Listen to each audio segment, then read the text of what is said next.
Marshall did the illicit business, so he was trying to make it hidden by function behind his fellows. So we can predict that the blank is to be filled with a choice having a negative meaning.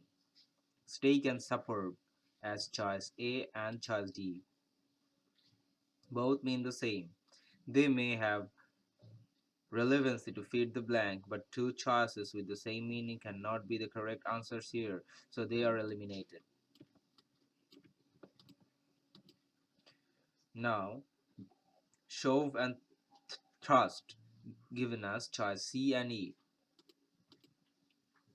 Both mean pushing roughly as they mean the same, so they are also disqualified to fit the blank. We can also predict that the choice is related to any secret work as the second line says that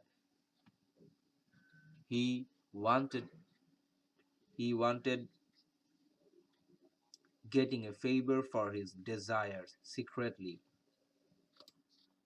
Connive as choice B means secretly allowing something considered immoral, illegal, wrong, or harmful to occur.